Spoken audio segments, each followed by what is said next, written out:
atau maghrib misalnya. Koyo orang stres itu. Iya, linglung gitu. Nah, ya, linglung. Nggih. Kok wis kok ngene ya, kok gini sekarang linglung. Mengapa? Karena begitu pendeknya waktu itu, waktu asar itu. Elvicom, teman Anda menciptakan hari-hari penuh keindahan.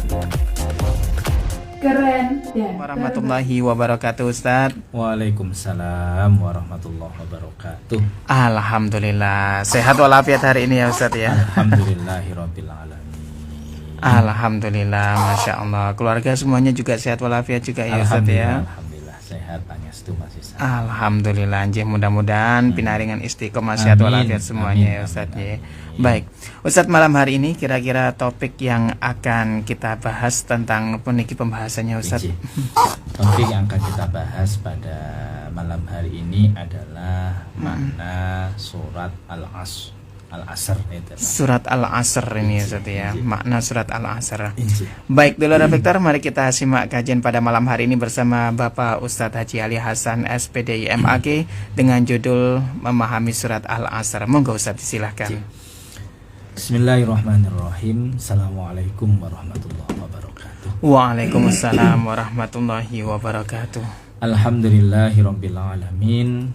Allahumma shalli wa sallim wa barik ala sayyidina Muhammadin wa ala alihi wa ashabihi ajma'in, amma ba'du.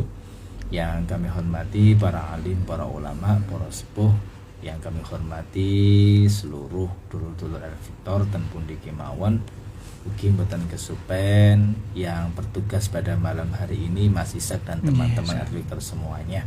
Semoga kita semuanya selalu dalam lindungan, ma'unah dan pertolongannya Allah Subhanahu wa taala. Amin ya rabbal alamin. Dulur, beberapa hari yang lalu kami dari para ustadz dan ustadzah yang ada di Al-Jihad itu sowan ke dalamnya guru-guru. Di antaranya kami waktu itu dengan Abah Imam dan sebagainya silaturahim ke dalamnya Prof. Husain Aziz. Prof. Husain Aziz ya. Kemudian di situ kami semuanya diberikan wejangan bahasa, dibukalah pikiran kita tentang kehidupan yang saat ini bagaimana. Apalagi kami yakin bahwa setiap orang itu pasti punya masalah, pasti itu. Ada yang masalah rumah tangga, masalah pekerjaan, masalah ekonomi, masalah pendidikan, macam-macam. Wabeh wong mesti masalah. Sehingga benerlah kemudian surat Al-Asr itu sudah sangat betul. Nah, kadang kita cara memahaminya yang berbeda. Contohnya, kita memahaminya sesungguhnya manusia itu dalam kerugian, lafi khus. Kecuali adalah ada 3 tipe manusia. 1, amanu yang beriman. 2, wa'amil sholihat. 3, watawasau bil haq watawasau bis sabr. Nah, ternyata pemahaman beliau agak beda, Mas Ishak. Ternyata begini pemahaman beliau itu. Ternyata banyak orang yang terjebak di dalam kata-kata lafi khus. Di wal asri, demi masa. Sebenarnya al-asr itu artinya adalah al-asir, juz gitu. Al-asir artinya juz. Memang orang-orang Arab waktu itu, dari zaman dulu itu, ketika sore hari mereka seringkali membuat jus atau membuat perasan anggur. Anggur itu ya. Dibuat anggur itu waktu sore. Sehingga ketika waktu sore itu mereka menyebutnya dengan al-asr atau al-asir, artinya adalah jus atau perasan anggur dari anggur itu. Disinilah kemudian Allah menggunakan kata al-asr, demi waktu asar. Artinya apa? Karena waktu asar itu waktu yang pendek.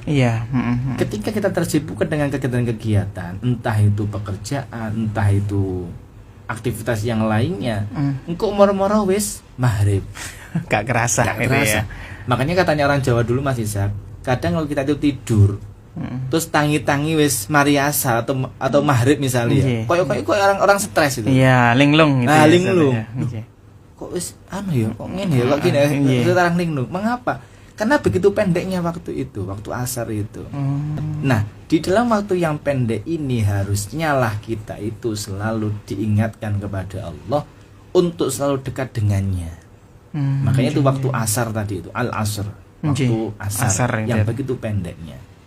Nah, manusia lanjutan ayatnya lafi khus, seringkali terjebak di dalam kata-kata lafi khus ini, dalam kerugian. Akhirnya apa? Mereka berhenti dari situ. Alah, wis ngene iki lah jenenge urip mesti ana masalah. Sudah berhenti di sini. Iya, rata-rata seperti itu rata-rata. Iya, takdir itu ya gitu tadi seperti itu. Ada masalah wis jenenge urip ya. Urip wis ngene iki. Ya, berhentilah di sini.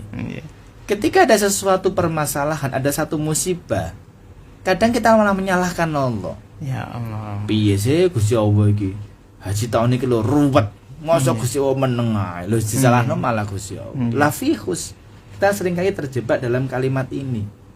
Seolah-olah tidak ada jalan keluarnya. Jadi setiap masalah sebenarnya Allah sudah memberikan solusi. Sama seperti ini tadi. Manusia sesungguhnya manusia di dalam keadaan lafihus, dalam kerugian yang besar. Loh, bagaimana kerugian besar itu? Ada yang rugi materi, ada yang rugi waktu, ada yang rugi karena meninggalkan pekerjaannya, ada yang rugi karena memperbanyak ibadahnya, mungkin sampai lalai dengan keluarganya, supaya cuek wiritan, macam-macam lah. Manusia terjebak dalam kalimat itu. Ada tapi solusi yang diberikan oleh Allah. Apa itu? Amanu. Yaitu orang yang bisa iman kepada Allah, mereka mampu keluar dari lafihus itu tadi. Jadi bukan 3 golongan, bukan, tapi kata kunci yang pertama adalah amanu. Iman ini Ustaz ya. Ketika iman, kalau kita pikir kemudian masih sak, kita kena masalah, kena musibah, kita punya iman, kita akan mengatakan, oh Gusti Allah sayang kepada saya. Ya Allah. Nah, akhirnya terjadi seperti itu. Tawakal akhirnya. Iya. Tawakal. Atau kadang malah bukan tawakal lagi, sudah bisa ikhlas. Atau lebih tinggi lagi, sudah bisa syukur tambahan. Ya Allah. Syukur. Ono masalah tambah syukur. Alhamdulillah ya Allah, aku malah seneni bojo. Iku angel, iku golekane. Aku yang bomboan kuat tok ngoten model iki. Jadi amanu kata kuncinya, amanu dulu. Apapun kondisinya, apapun masalahnya, maka kata kunci yang pertama adalah amanu. Ini beriman dulu. Jadi solusi yang terbaik dalam kehidupan kita adalah mendekatkan diri kepada Allah Subhanahu wa Ta'ala. Makanya sampai ada ungkapan, jangan bersandar di tembok, jangan bersandar di kaca, bersandarlah kepada Allah. Misalkan gitu. Ya Allah. Ya memang betul. Betul ya Ustaz ya. Kalau semakin dekat sama Allah, akhirnya kayak masalah itu iki lho wis masalah toko Gusti Allah. Akhirnya mau nggak mau kita harus menerimanya. Kita tawakal, mundak lagi menjadi ikhlas, mundak lagi menjadi syukur. Kayak ikhlas mana masih tambah seneng tambah. Enek masalah tambah seneng. Justru kalau masalah njaluk nang Gusti Allah. Kayak ono lali Gusti Allah iki rek. Kayak masalah. Kalau masalah, aku tambah abot meneh. Ya Allah. Allahumma sholli ala Muhammad. Ini yang pertama. Kalau orang sudah iman, maka nanti lahirlah yang namanya wa amilus solihat. Kalau kita terjemahkan rata-rata kan iman dan amal kebaikan, amal soleh. Ini enggak, dari iman dulu, maka nanti lahirlah yang namanya amilus solihat. Sistematisnya gitu ya. Sistematisnya seperti itu. Jadi pola pikirnya beliau kayak gitu. Tapi dia pikir-pikir memang benar Mas Isa. Andai kan orang langsung wa amilus solihat, tidak melalui amanu dulu, maka tidak akan ada landasan dasarnya. Supaya berbuat apik ngono.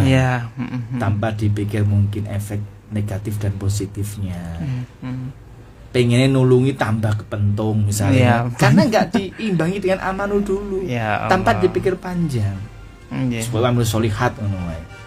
Ini yang perlu kita renungkan pada malam hari ini. Jadi kata kunci yang harus kita pegang pertama, setiap ada masalah adalah amanu terlebih dahulu. Kalau sudah bisa aman, maka lahirlah tingkah laku kita yang namanya amilus solihat. Itu. Kalau sudah bisa amilus solihat, apa yang terjadi? Watawasau bil haqqi watawasau bis sabar. Nek wis nglakoni apik, Kalau sudah pernah melakukannya, maka kita bisa nek ngomong itu so enak Mas Iza. Jadi kalau menasehati orang dan kita pernah melakukannya, itu kan pas. Iya pas. Contoh dulu Mas Iza dulu. Saya pernah dimintai tolong untuk khutbah nikah. Khutbah nikah saya belum nikah. Woi kayaknya nek ngomong kok yo Mas Iza. Setelah selesai ditanya, Ustaz sampun sima dereng, langsung pret ngeten. Mengapa? Karena orang beranggapan saya belum dewasa. Waktu itu berarti pemikiran saya belum pecah, belum kena masalah tentang pernikahan. Ngono bahas-bahas nikah kayaknya. Jadi tetap akhirnya orang beranggapan, oh makanya gak pengalaman sampai. Yang seharusnya kita ngomongnya enak akhirnya gak jadi enak. Sama seperti gini lagi. Katanya Allah kan kabura maqtan indallahi an taqulu ma la taf'alun. Dosa besar ketika orang itu ngomongnya akeh tapi gak ngelakoni. Ngomongnya sholat duha atau sholat tahajud. Saudara-saudara, tahajud itu merupakan macam-macam daki-daki. Ternyata kita sendiri nggak pernah tahajud. Kita belum bisa merasakan ini macam tahajud. Terus ngomong tahajud, kira-kira piye kira-kira? Maka watawasau bil haq ini bisa terwujudkan kalau kita sudah melakukan wa amilus sholihat. Di tahapannya seperti itu. Tadi saya contohkan, saya pernah lagi belum menikah, belum punya anak, wis dikongkon bahas masalah anak. Jadi cara mendidik anak itu bagaimana? Lo diguyu wong akhirnya. Ya Allah. Kayak mulele, mesti kan gitu. Karena belum pengalaman. Kecuali misalkan saya berpengalaman entah dalam mengajar, entah pernah memegang anak, mulai kecilnya. Itu baru masih bisa kita menjelaskannya. Wong gurung iso burung berpengalaman, gurung duwe anak, wis bahas masalah. Ya Allah. Ustaz, bagaimana anak saya itu ngapunten kok nakal nggih Ustaz, cara penanganannya bagaimana? Begini caranya. Lho gurung pengalaman, moco yo ora kan gitu. Ya Allah. Diguyu akhirnya sama orang. Orang mendengarkan itu rasanya kayak geli. Kok ada yang asing ya, kok nggak enak, kok nggak pas ya, seperti itu. Ya Allah. Maka sekali lagi kata kunci yang harus kita pegang pertama. Ketika setiap ada masalah, dalam keadaan rugi, dalam keadaan bangkrut, dalam posisi yang buruk adalah amanu terlebih dahulu. Ya Allah. Di sini kata kuncinya. Jangan lalaikan Allah Subhanahu wa Ta'ala. Kalau sudah kita dekat, hati mulai tertata, baru muncullah wa amilus sholihat. Lahirlah akhlakul karimah. Kalau sudah bisa berakhlakul karimah, baru kemudian bisa bertutur kata yang bagus, bertutur kata yang sopan. Ketika mengingatkan tidak sampai membuat hati ini kecewa atau tersakiti. Ya di sini lahirlah. Maka benarlah sudah. Innal insana lafi khusr, jangan berhenti di sini. Anda lanjutannya lagi. Maka yakinlah setiap permasalahan pasti akan ada obatnya dan akan diselesaikan oleh Allah dengan caranya Allah tersendiri. Ya Allah. Ini pengertian dari surat Al-Asr yang kami peroleh dari guru-guru kami pada waktu itu. Masya Allah. Masya Allah. Baik, Ustadz, ini sudah masuk beberapa pertanyaan ini Ustadz. Ada dari Ibu Tiul ini ya, di Bayi Pacung ini ya, Bangkalan Madura ini ya. Assalamualaikum, izin bertanya. Waalaikumsalam. Apakah sama pahala membaca Al-Quran dengan mendengarkannya? Matur nuwun. Bismillahirrahmanirrahim. Allahumma sholli wa sallim wa barik ala sayyidina Muhammad. Apakah sama pahalanya membaca Quran dengan mendengarkan Al-Quran? Sebenarnya secara kuantitas sama. Kuantitas ya. Tapi secara kualitas pasti berbeda. Makanya mojo Quran sak makna nih ya. Bukan kok mendengarkan Quran sak makna nih Mbak. Jelas beda. Sama seperti gini. Ketika kita membaca, mempelajari Al-Quran dengan mendengarkan ceramah pasti beda. Pahalanya lebih banyak menggali yang ada dalam isinya Al-Quran itu sendiri. Pasti beda.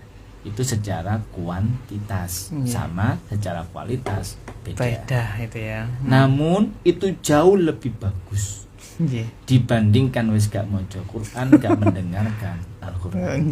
Iya. Belas ya.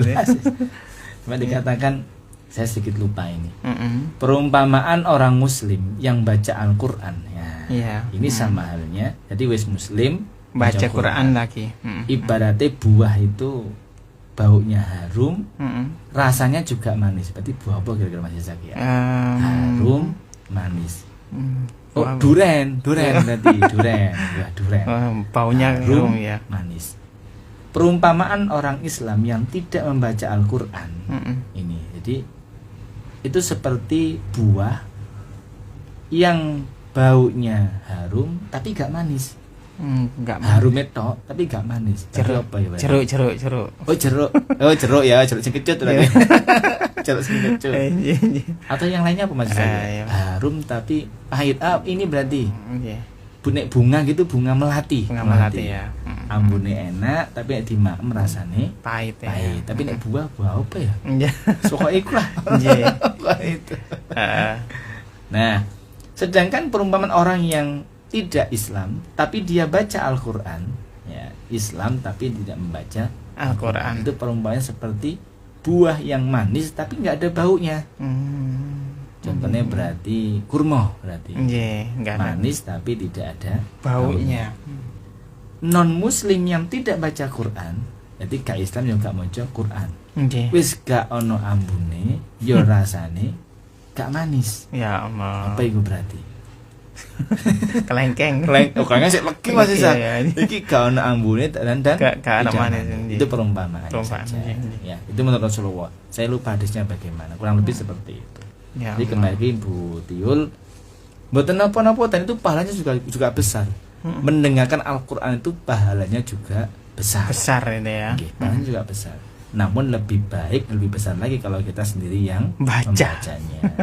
Jadi mendengarkan murotal MP3 gitu ya. Jadi saya jadi ingat Mas Isa. Ada waktu saya ziarah ke makam. Ya, makam daerah-daerah sini. Ada seorang anak muda itu yang mungkin karena nggak bisa baca Quran mungkin. Akhirnya dia bawa bawa HP disetel murotal Yasin. Terus ngomong, "Sepurone Pak gak iso maca. Menurut dhewe ya Pak, tak rokokan sik." Jadi anaknya itu sambil rokokan sing kene Yasin. Baca itu ya HP-nya itu. Iku jek lotong. Karena dia mau ziarah kubur. Ya Allah. Enggak Pak ya mikir, ya apa le. Dua anak kok ya apa cek lotong daripada tidak mau siap ya ke makam ayahnya. Masya Allah. Baik, selanjutnya Ustaz ya, dari Mas Angga ini ya di Surabaya ini. Assalamualaikum warahmatullahi wabarakatuh Mas Ishak.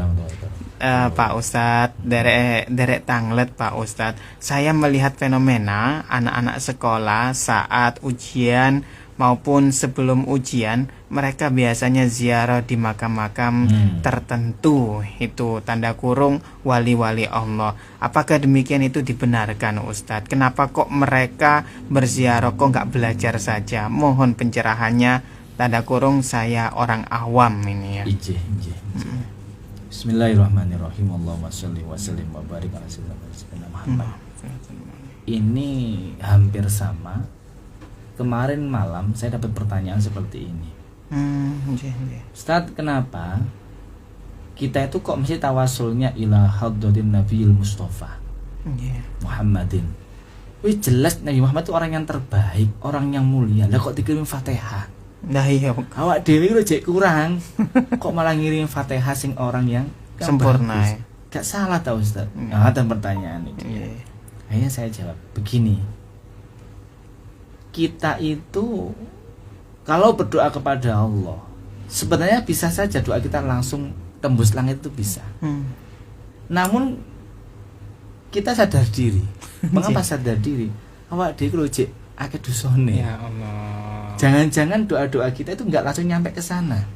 Maka butuh power yang besar untuk bisa mendorong doa-doa kita. Caranya bagaimana? Power yang besar ini kita ciptakan dari mana? Yaitu dengan cara mendoakan orang-orang yang soleh, orang-orang yang baik. Insyaallah. Nanti akan dibantu bareng-bareng doanya itu tadi. Dibantu doanya biar cepat berbanter. Wes. Makanya perlu tawasul ke Rasulullah. Minimal adalah membaca sholawat. Bahasanya lagi, misalkan loh kita doa, terus dosanya lambat, doanya lambat ya. Terus Suatu ketika mereka itu tanya, iki dengone sapa kok luambat ngene. Pas didelok, loh. Oh, arek iki ya sih wajar. Nah, beda dengan ketika Rasulullah yang membantunya. Lha sapa iku sing nggawa doane rene? Loh, nek jenengan ya Rasul. Nah, kan beda. Apa nek jenengan itu Mas Ishak? Mas Ishak iki bendino senengane ya ngirim doane ngaku, tawasul ning aku. Kayak gitu. Memang dalam Al-Quran juga ada tawasulan itu ada. Oh, ada ya di dalam Al-Quran juga. Ada disebutkan dalam Al-Quran. Jadi berwasilah kepada orang-orang yang soleh, orang-orang yang alim itu emang ada, emang dijelaskan. Jangankan kita, Rasulullah sendiri juga berwasilah. Contoh, ketika Rasulullah berisra Mi'raj, di-mi'rajkan oleh Allah, di langit pertama bertemu dengan Nabi siapa, langit kedua tuh. Kenapa nggak langsung aja ke atas? Langsung ke 7 ya? Langsung ke 7 nggak bisa. Karena melalui perantara dulu. Disinilah Rasulullah belajar dulu dengan Nabi ini, naik lagi ke atas dengan Nabi ini. Permisi ya Nabi, saya tak mau ke atas lagi, silahkan. Nah, ada caranya tersendiri. Begitu sampai ke langit yang ke-7, Rasulullah nggak langsung menemui kepada Allah. Rasulullah bertemu dengan Nabiullah Musa alaihissalam. Ada tata caranya sendiri. Begitu dengan Nabi Musa, Rasulullah disampaikan, umatku nggak kuat loh Muhammad, nih begitu banyaknya rokaatnya atau sholatnya, coba ditawar. Artinya apa? Ada yang menghantarkan, ada wasilahnya. Apakah Nabi Muhammad langsung bisa kepada Allah? Sebenarnya bisa, sangat bisa ya. Tapi ini dicontohkan dulu, ada tahapan-tahapannya. Oleh karenanya kembali ke pertanyaan ini, fenomena yang ada saat ini sebelum ujian ke makam-makam, bukan minta ke yang bersangkutan atau makamnya, bukan ya. Tetap mintanya kepada Allah. Ini hanya wasilah saja. Tanpa kesana, yuk gak apa-apa sebenarnya. Misalkan cukup di sekolah kemudian diadakan doa bersama ya. Itu juga boleh.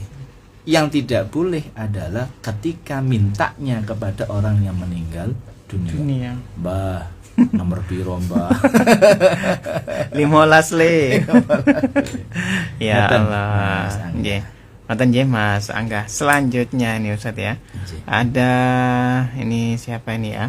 Tidak ada namanya ini ya Ustaz ya. Assalamualaikum, mohon pencerahannya. Bagaimana menghadapi pasangan yang selalu cemburu berlebihan atau curiga? Terima kasih. Ya. Ini nggak ada namanya nih Ustaz ya. Ya hamba Allah itu ya. Bismillahirrahmanirrahim. Allahumma sholli wa sallim wa barik ala sayyidina Muhammad. Memang tipikal orang itu beda-beda Mas Isa. Ada yang suayang nemen. Ada yang saking sayangnya sehingga sampai curigaan terus, itu juga ada. Ini saking sayangnya. Sebenarnya bukan kok benci, itu saking sayangnya. Takut kehilangan, takut diambil oleh yang lainnya, takut tersakiti, sehingga wujudnya adalah memproteksi akhirnya. Itu memang tipikal orang yang berbeda-beda. Di apa-apa sing jenenge berlebihan itu tidak bagus. Tidak bagus ya Saudara ya. Sama seperti tadi, curiga, cemburu itu juga nggak bagus. Di apa-apa nih. Jadi terus bagaimana caranya? Watak asli harus dirubah. Apakah bisa? Bisa. Dirubahlah, nanti muncul atau dihinggapi oleh sifat-sifat yang bagus. Karena watak asli ini sebenarnya sampai kapan akan terus seperti itu. Tapi kalau dia mau berubah, maka muncullah sifat yang bagus yang bisa menutupi karakter atau watak aslinya tadi. Muncul baru berarti nanti karakternya. Dengan cara apa dengan cara bagaimana? Satu, banyak belajar. Entah belajar dari pengalaman, belajar dari orang lain, belajar dari referensi-referensi buku tersendiri, atau sering mendengarkan kajian-kajian majelis taklim ini tadi ya. Enggak gitu tetap wataknya nggak akan berubah, karakter aslinya akan tetap seperti itu terus. Ya Allah.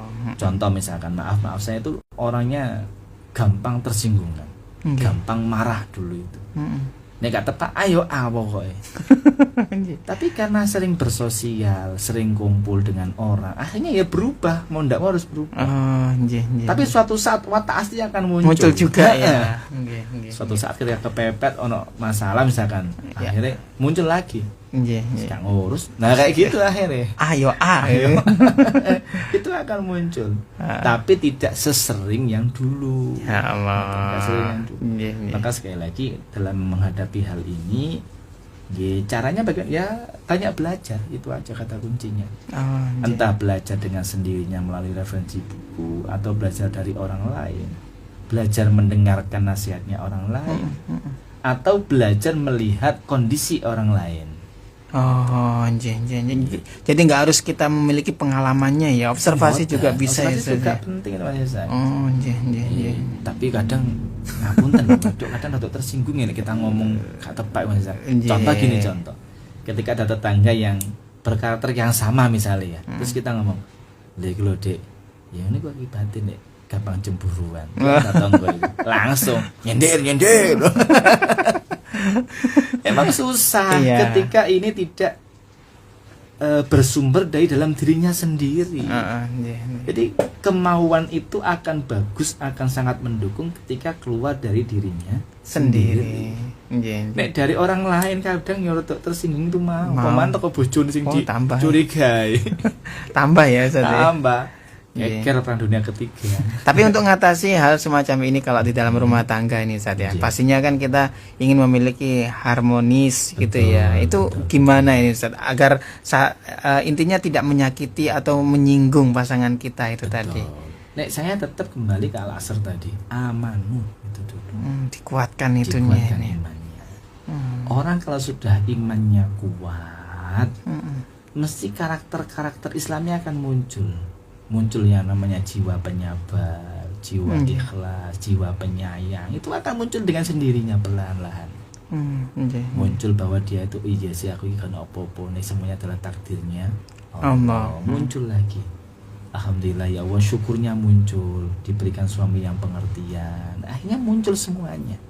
Jadi kata kuncinya ada di sini lagi, amanu tadi itu. Masya Allah. Baik, satu lagi nih Ustaz ya. Ada dari Bapak ini Mas, Bapak atau Mas ya, Bapak Hasiballahi ini ya. Assalamualaikum warahmatullahi wabarakatuh Mas Isak dan Ustadz. Mau bertanya Ustadz, bagaimana cara saya sebagai seorang suami yang memiliki istri sambung dan anak sambung, ingin menjadi baik antara saat keluarga saya dan juga keluarga istri sambung. Istri sambung itu ya istri menikah gitu ya, nikah lagi ya. Istri sambung dan anak sambung. Anak sambung saya itu tidak suka saya. Gimana caranya untuk menaklukkan anak sambung saya? Terima kasih Ustaz. Bismillahirrahmanirrahim. Allahumma sholli wa sallim wa barik ala sayyidina Muhammad wa ala sayyidina Muhammad. Memang mempelajari watak, mempelajari karakter seseorang itu gampang-gampang sulit. Jadi mesti ada alasan mengapa orang tersebut tidak suka dengan kita. Misalkan nih, saya dengan Mas Isak awalnya berteman, moro-moro roto ado, kan masih ada alasan. Mengapa hubungan saya dengan Mas Isak agak renggang. Oh, ternyata karena faktor ini loh. Ternyata saya itu sering mencemooh orang yang tidak disukai oleh Mas Isak. Ya Allah. Atau saya sering menggunjing orang. Titik-titik ngomong sama Mas Isak iki lho ngene. Aku lu risih dengarkan. Nah, misalkan gitu. Tapi karena ini alasannya, namun kita tidak menyadarinya. Ya Allah. Sing bisa menyadari itu Mas Isaknya. Saya sih gak merasa. Saman lo jadi Mas Isak sering sopo aku lu biasa Mas Isak kae sing terlalu di PAT misalnya gitu. Maka kita harus tahu dulu kira-kira yang tidak disukai oleh anak sambung itu apa. Biasanya memang ada ketakutan. Nang film-film biasanya bapak tiri kurodo jahat. Image-nya ya itu ya. Atau mungkin dia belum bisa melupakan ayahnya itu ya. Maka solusinya adalah ketika sudah ketemu jalannya, oh ternyata alasannya ini. Kita harus bisa untuk mengubah image itu sehingga kita tidak seperti yang dituduhkan seperti itu. Contoh misalkan belum bisa move on dari ayahnya. Iya. Karena ayahnya dulu orangnya misalkan enak diajak curhat. Iya. Kemudian sering komunikasi yang bagus, interaksinya bagus dengan anak. Nah, kita mencoba masuk ke sana pelan-pelan. Masya Allah. Sebagai untuk bisa menggantikan posisi ayah yang sudah meninggal tadi. Tapi kalau dirasa kok kita itu beda dengan ayahnya, pasti dia nggak suka lagi. Beda, mbak harapanku kok gak sesuai selera kan seperti Iya. itu. Gak sesuai selera. Sekali lagi kita harus tahu dalam pos mana atau dalam posisi apa yang sekiranya tidak disuka oleh anak sambung kita. Nek wis ketemu langsung kita coba masuk pelan-pelan. Kita mencoba meniru seperti yang diharapkan tadi itu. Oh, Misalnya harapannya dia mempunyai ayah yang sugih, misalnya ngono. Sugih, kemudian loman. Nah, kita mencoba masuk ke sana. Tentu dengan kadar yang kita sesuaikan dengan kadar kita, kemampuan kita. Jangan terlalu nemen. Pokoknya kudu duwe, wis tak duwe-duwe tak nyolong-nyolong akhir yo gak gitu.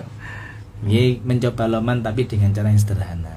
Sesekali waktu, ayo nak, ayo Dek, kita makan di luar itu ya. Oke ya. Tapi gak ke restoran yang mahal, restoran yang biasa, tapi di situ ada interaksi di sana. Oh, ini saya secara pribadi ini sekarang pengen pokoknya sudah saya usahakan minimal sebulan sekali itu makan di luar sama anak-anak semuanya. Oh, sama keluarga ini saja. Ya paling boten biar ada cerita ketika anak-anak kumpul dengan teman-temannya. Yang kedua, ada suasana yang berbeda. Tidak dianggap bapaknya sibuk, bapaknya pewelit, jangan nang omah macam-macam. Minimal seminggu, sebulan sekali saja. Walaupun gak memang gak apa-apa, anak itu sudah senang. Diajak makan keluar itu sudah senang. Sesekali waktu ketika liburan kita ajak ke hotel, walaupun udah Surabaya nih.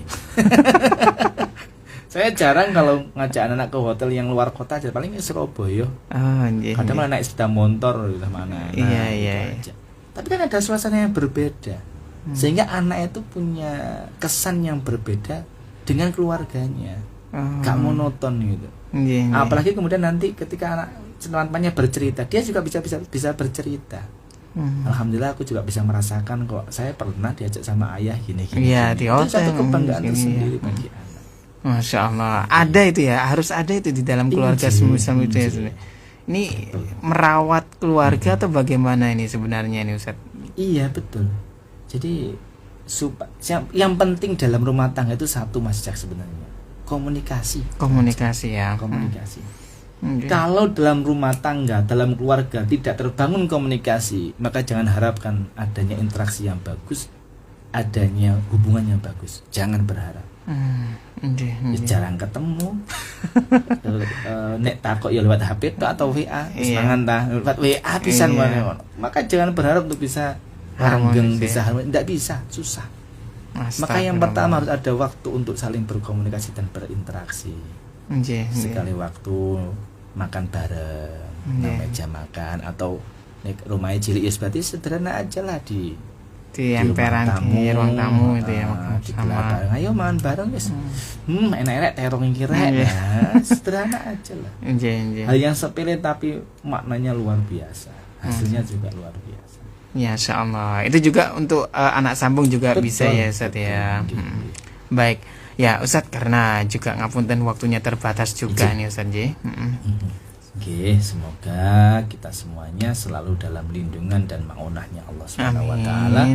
Apapun yang kita hadapi dalam permasalahan kita segera diselesaikan oleh Allah Subhanahu wa taala. Amin. Al-Fatihah. A'udzubillahi minasyaitonirrajim. Bismillahirrahmanirrahim. Suratul ladzina an'amta 'alaihim. Rabbina mohon maaf. Subhanakallahumma wa bihamdika asyhadu an la ilaha illa anta astaghfiruka wa atubu ilaik. Assalamualaikum warahmatullahi wabarakatuh. Waalaikumsalam warahmatullahi wabarakatuh.